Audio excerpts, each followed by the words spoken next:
On the night of Christmas Eve in 1945, a fire would consume the home of George and Jenny Sodder, killing 5 of their children. Or would it?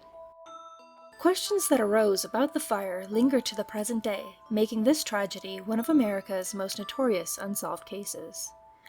On Christmas Eve, 9 children living with Mother Jenny and Father George went to bed after opening a few presents. 30 minutes after midnight, Mother Jenny was awoken by a phone call in which an unfamiliar voice asked to speak with an unfamiliar name. After telling the woman that she had the wrong number, Jenny went back to sleep.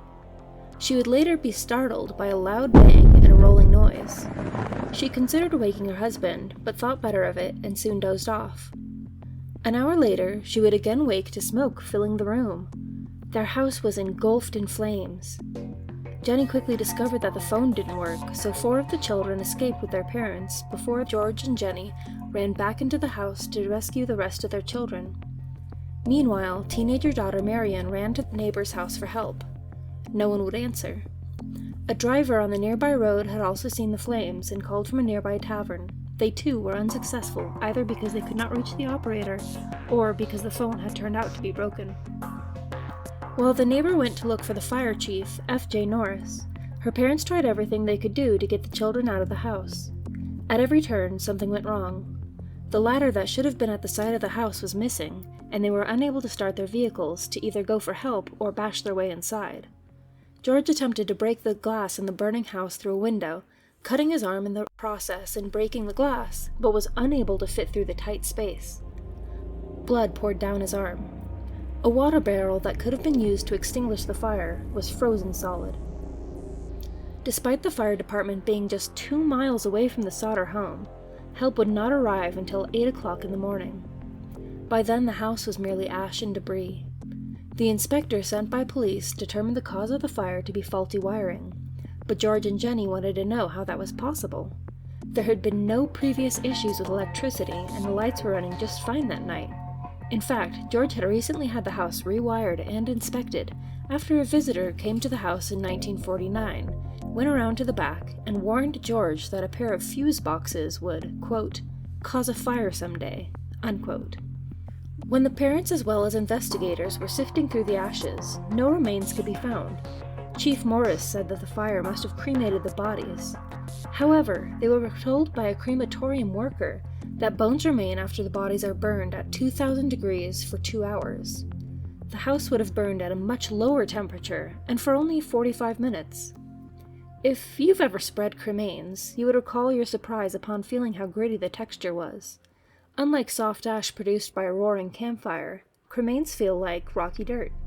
They're the result of a process in which intense heat burns away the soft tissue of the body and leaves the skeleton behind. The bones have yet to be pulverized by intense pressure and mixed into the ashes. So it would have been very strange for no bones at all to be found at the site. George and Jenny suspected arson as well, leading to theories that the children may have been taken by the Sicilian mafia. This may have been relation for George's outspoken criticism of the fascist government of his native country, Italy. Fayetteville, the town where this all went down, had a large population of Italian immigrants in the area, who were sometimes alienated by George's opposition to Italian dictator Benito Mussolini. One of the objects found in the debris was a hard rubber object that the family thought may have been the cause of the loud noise that woke up Jenny. After further inspection, George said he believed the object to be a napalm pineapple bomb, much like the ones used in the war at the time. This wouldn't be the only strange lead to be uncovered in the investigation. In the months preceding the blaze, a guest went to the back of the house of the electrical box and suggested that their house would burn down in an electric fire. Weeks later, a salesman tried to sell George insurance. When George told the man he wasn't interested, the salesman got furious and told him that, and I quote, "Your house is going to go up in smoke, and your children are going to be destroyed. You are going to pay for the dirty marks you've been making about Mussolini." After the fire, George and Jenny erected a billboard along State Route 16 with pictures of the missing 5 children, and asked for anybody with information about their children to contact them for a reward of $5,000, which they later increased to $10,000. As you might expect, sightings began immediately. One woman reported seeing the children at the night of the fire in a car that drove by while the fire was still raging. A tourist stop operator 50 miles west of Fayetteville told police the children were at the stop the morning after the fire, saying, "I served them breakfast. There was a car with Florida license plates at the tourist court too." A woman at Charleston Hotel also saw the children's photos in a newspaper and said that she had seen 4 of the 5 a week after the fire. Quote, "The children were accompanied by 2 men and 2 women, all of Italian extraction," she said in a statement. "I do not remember the exact date. However, the entire party did register at the hotel and stayed in a large room with several beds. They registered about midnight. I tried to talk to the children in a friendly manner, but men appeared hostile and refused to allow me to talk to these children. One of the men looked at me in a hostile manner. He turned around and began talking rapidly in Italian. Immediately, the whole party stopped talking to me. I sensed that I was being frozen out, and so I said nothing more. They left early the next morning." In 1947, George and Jenny sent a letter about the case to the Federal Bureau of Investigation. J. Edgar Hoover responded back, "Although I would like to be of service, the manner related appears to be of local character and does not come within the investigative jurisdiction of this bureau." Hoover's agents said that they would assist if they could get permission from local authorities, but the Fayetteville police and fire departments refused to grant permission. The Sodders hired a private investigator by the name of C.C. Tinsley. He uncovered 2 major leads. The first is that the insurance salesman who had threatened George was a member of the coroner's jury that deemed the fire accidental. The second lead came from a Fayetteville minister who told Tinsley that the fire chief, F.J. Morris, confirmed that he'd actually discovered a heart in the ashes, despite having previously told the family no remains had been recovered. Apparently, Morris hid it inside a dynamite box and buried it at the scene. Morris was later persuaded to reveal the burial spot, and the box was taken to a funeral director, who concluded that the heart was actually beef liver and was untouched by the fire. Rumors would later circulate that the fire chief had admitted to planting the beef after the fire in hopes that it would push the family to stop investigating.